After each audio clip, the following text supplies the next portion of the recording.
Squadron, mutual assured destruction in the hands of egotistical leaders. And the B-36 is deployed to drop a low-yield atomic bomb on an isolated Siberian village to forestall a catastrophic nuclear exchange that can destroy the world.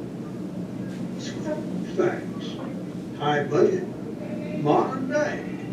It'll have 115 pages, 167 scenes, 120 locations in the U.S., Alaska, Europe, and Asia, 65 actors, a B-36 set, 4 B-52s, 1 MiG-31 or similar.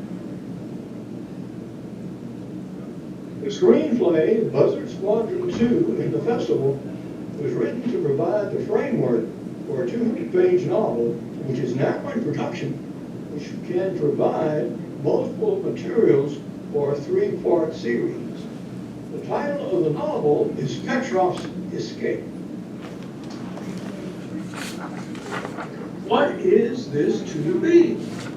It can be a single ultra-expensive feature film at $500 million, or a 3-part series of $175 million each, an animated feature at $200 million, or a 3-part animated series at $100 million each.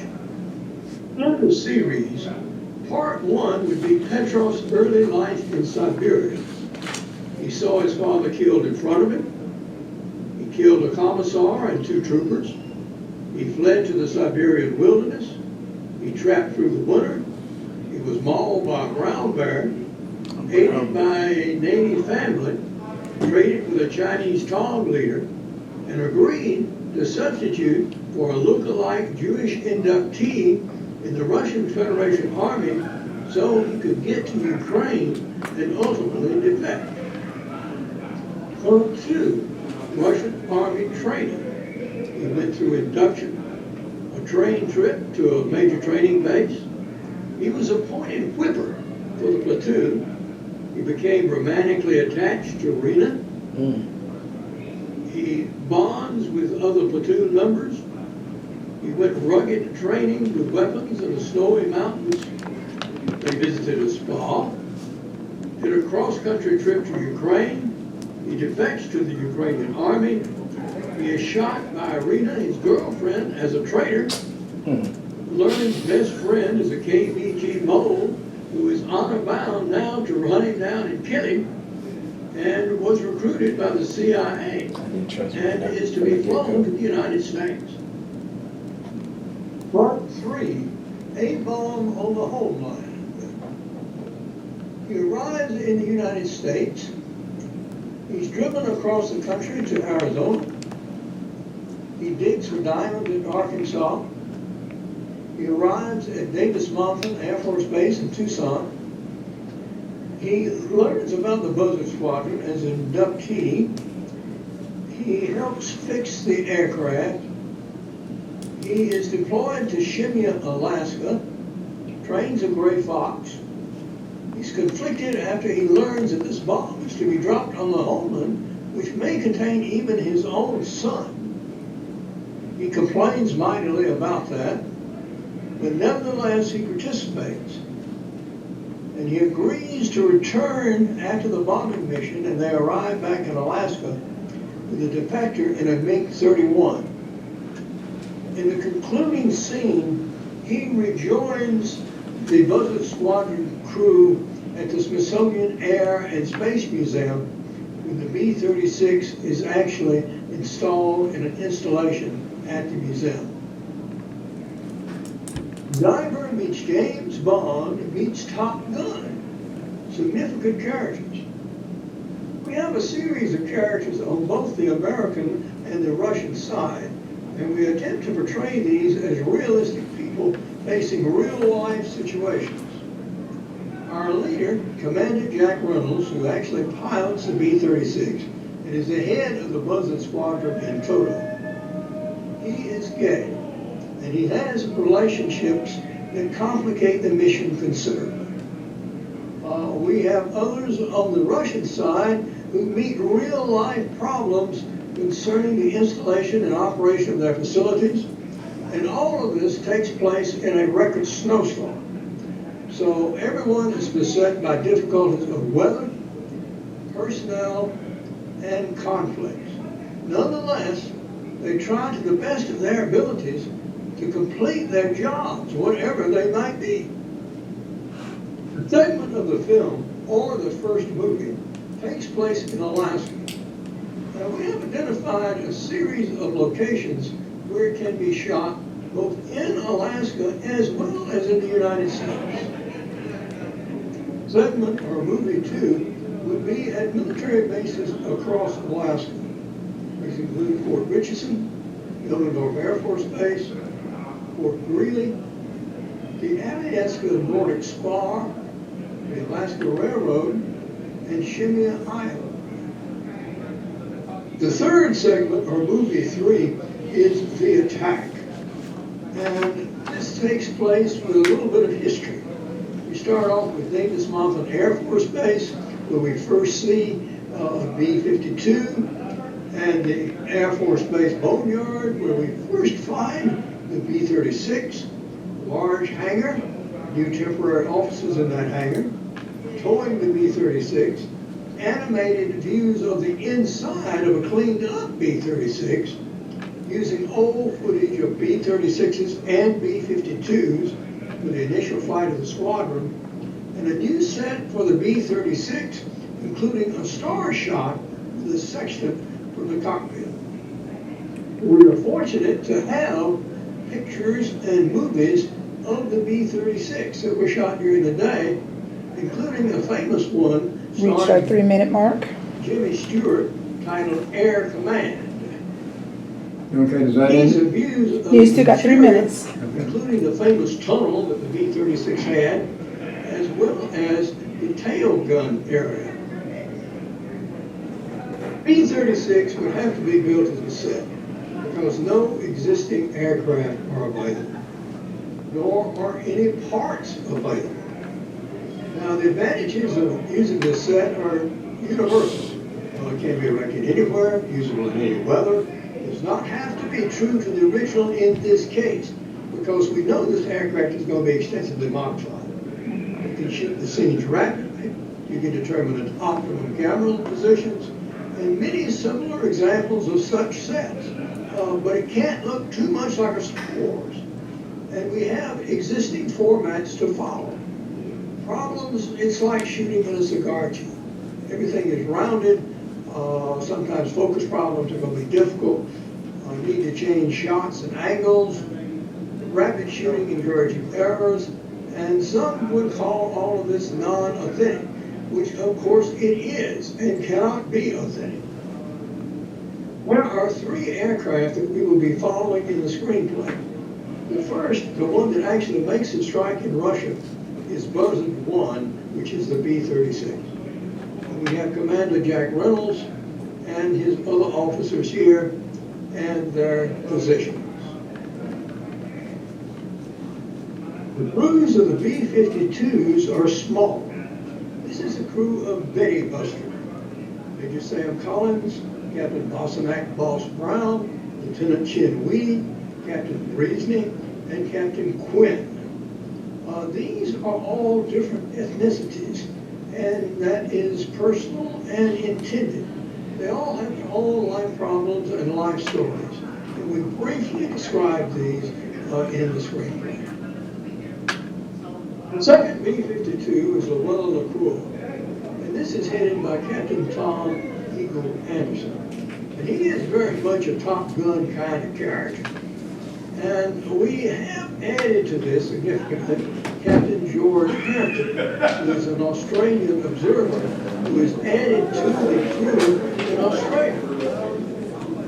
On the Russian side, we have crews of MiG-31s as well as members of various installations that were destroyed or damaged or participated. And these are the crew members of the MiG-31s. Now, the MiG-31 carries a pilot and an observer. And these are purposely of different sexes as well as different ethnicities. It's reflected in Russian population.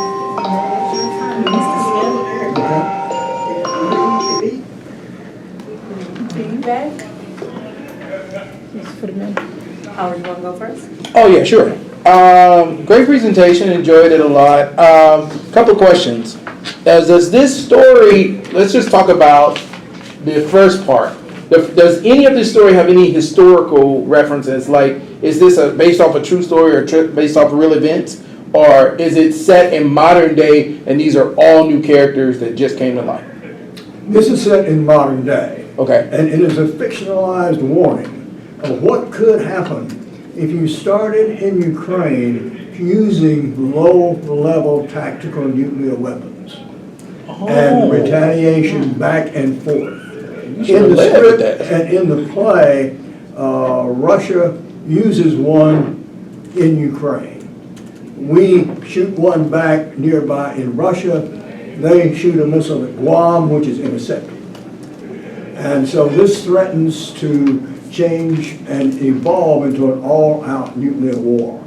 Yes. So do not dare use a submarine-launched missile because that would trigger everybody into this exchange of missiles, including maybe the Chinese. So do you have any attached talent to this, like Denzel or anyone attached to this story, or is just the story with the script? So far as anyone, any actor, no.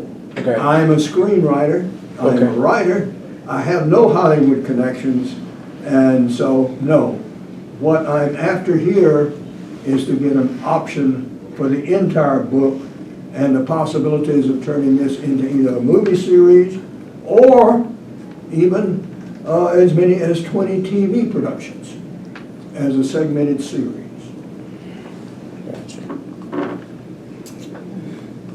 Next. Let's go with Kevin, who says he's on Zoom there. Kevin, you have any feedback for Mr. Smith? Yeah, a few things. I think, first of all, you obviously know this world very, very well that you've created, but my observation and advice to you would be to sort of take that 50,000-foot view of it as you pitch it more and more, because for me, you were a little bit too much in the weeds of stuff and weren't necessarily giving the overall view of the story. Like your answer to the first question from the other gentleman there is really how you should start the pitch. To really give us a view of like what is happening off top and why, the why now of it all, and how we can get emotionally invested. Because like this is a story that could happen today, and we could all be in World War III in 5 minutes in the world that you've created. And I think there's a certain urgency to the story that you can inject into the pitch. Also, I think at the beginning you sort of give all the versions of it. Could be an animated series, it could be a this, it could be a that. You need to figure out what you think it would be, what it would be best visualized as, and pitch that version. You want people to fall in love with the story, and if they're in love with the story and they're an animation company, they're going to say, hey, we want to do this as an animated version. If they fall in love with the story and they're a TV production company, they'll say, hey, I know you have it as this, but let's do it as a TV series. So my biggest notes would be to take that 50,000-foot view of it and to really hone in on your vision of what the story is overall, and what you want it to be, and then put it out there in the world. And then as people fall in love with the story, they'll be able to give you, they'll be able to get on board and sort of fit it to whatever they're trying to do production-wise. Yeah, I think that's great advice. And the other thing that I would add to that, so when you're independently financing a project, when you're pitching for independent finance, typically you want to try to keep that budget at less than 15 million.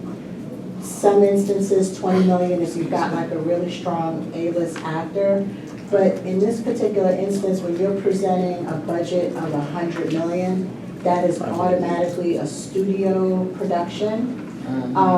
So that would be the first thing. So you want to keep in mind who you're pitching to. So if you're in a room pitching to a studio, 100 million is nothing for them. But if you're pitching to independent financiers, you know, that would be the level at which they invest. The second point that I would bring up is you had, I think it was somewhere between 90 to 120 locations of where the film. It was 120. 120, yeah. It was daunting. 120 locations. So one of the key things that producers and financiers, particularly financiers and studios, will look at is the amount of locations, because the more locations that you have is that it's going to drive up the cost of production, and it's going to make it less attractive for someone to finance the project or even come aboard as a producer. So I would suggest that a lot of what you provided, because there was a lot of detail, could happen on a soundstage. And so maybe from, and even now, there is a new technology, the name is escaping me right now, where it's a virtual technology where, like The Mandalorian, is filmed virtually, where they never go to any of those locations. So you may want to consider that, and that would drive the price, drive the production costs down significantly. And then lastly, I would strongly suggest you don't need to list all of the characters. You definitely don't need to list like all of the places, like a lot less detail, and just really get it down to the fine bullet points, like Mark, what is this, like Kevin? Yeah, I can't see that. I'm sorry, Kevin. So like Kevin's suggestion was perfect, like, as a preferred log line, where he's like, you worded it perfectly. That was actually your log line, that this is, real. I'm not going to say what it should be, but it's real. This can happen today. Everything how he worded it, I mean, maybe you can get a copy of the Zoom, because the way that he said it back to you, it immediately caught your attention, because, we're all caught up in our day-to-day, and none of us are stopping to think about what you're saying, which was really profound, and it would affect everybody. So I just think that there was so much detail that profound fact, it took away from, that not being out front, and with all the detail, it took away from it. Okay. Anyone else? Sean, you have anything? I wasn't here, sorry. Okay, no. But I did put one over you there. put one over there, so I'm gonna take a look at it and stuff. Okay. I'm so sorry. I was on another thing. But congratulations on your other project being in production, that's amazing. Well, so far as the book is concerned. Now, I'm at the stage in my life that I do what pleases me. And if this, your advice is well taken and well-meaning, and I've heard it before, this is not the first time I've heard such input. As a practical point of view, if we were to do this as a episodic TV series, how would you approach it? Because we have three distinct, as I described, series of activities and sets. One basically in Alaska, one more or less in the aircraft itself and transport, and another in the Russian training series. All of which would be very interesting, I think. As a guy, I would probably watch them.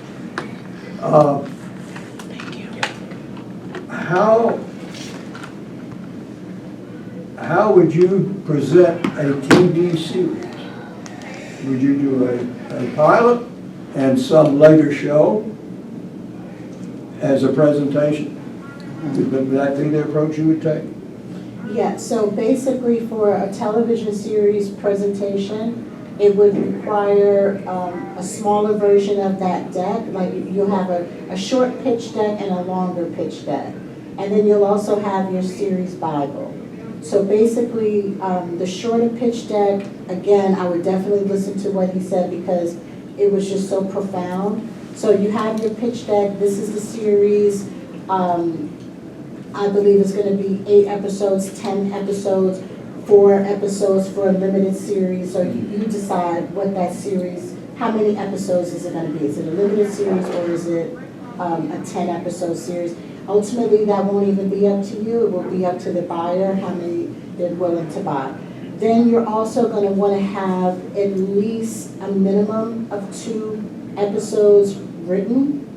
And then you'll also have a series Bible, which will give you the whole breakdown. Let's say you envision this going out 5 years. You would have developed it out to 5 years, and you would just have a very brief maybe 10 sentences or less of what those other episodes are going to look like. And if you really want to go all out, you can have all of the episodes written. But I think it's important not to have all of the episodes written out. I think if you have, yeah, I think if you have 2 to 3 of them written out, that will give, whether it's your co-production partner or your streamer or network partner, a really clear idea of what the series is, and then it also leaves room for them to collaborate with you. I think, Lisa, he's asking too, like, should he do, as a visual, maybe, you know, how some people will shoot a pilot Yeah. and then see if it works as a proof of concept and got stuff. it. Is that kind of what No, he's saying? I would not shoot a pilot. Oh, okay, okay. This is strictly a presentation. I don't Okay. have the means or the time Okay. or the experience Okay. to really shoot Okay. a pilot well. Mhm. I've done a lot of videos. but- Oh, because you mentioned pilot, so I thought you were talking, like, when you said, should I do a pilot? Yeah. Well, a pilot script, Oh, script, okay, I got it. a pilot script, rather than the pilot per se. One other quick suggestion that you can do without shooting any footage, and I know someone that I don't think he would charge me very expensive. He was the EP and editor on the Bachelor franchise. But one of the things that he does very well is pull in content from content that's already out there to create a sizzle reel that will really tell the story of it without me having to pay the money of filming an actual trailer. Yeah. Well, now, the sizzle reel, I can probably do that. I have done something before for other things. But I also have some low budget things. I have low budget scripts as well as this. This is obviously, any way you cut it high in, Yes. it would require a tremendous amount of work just because of the mechanics. Absolutely. Well, last suggestion, there's a conference that I encourage, well, there are 2 places. One you might not want to go to because it takes everything out of me to go. But you have in Miami in January, you have what's called NAPT and Real Screen.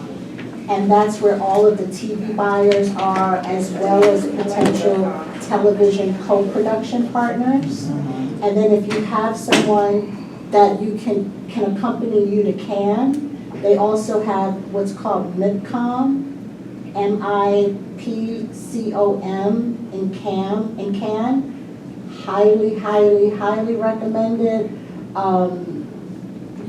They come to do deals there. Okay, and what was the one in Miami, please? Miami is called NAPT. N as in Nancy, A, P as in Peter, T, E. E as in Edward, yeah. And that's really close. That one is in Miami.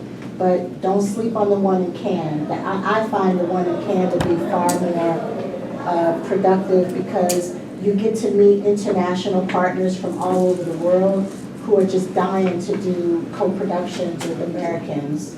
So that's another place I would recommend. And Mr. Smith, we gotta move on, because we have, another person coming up after you. Understand? She's here. Thank you, Sharon. Can I help you with anything? Oh, yes, ma'am. And you are with Mrs. Clay. Mrs.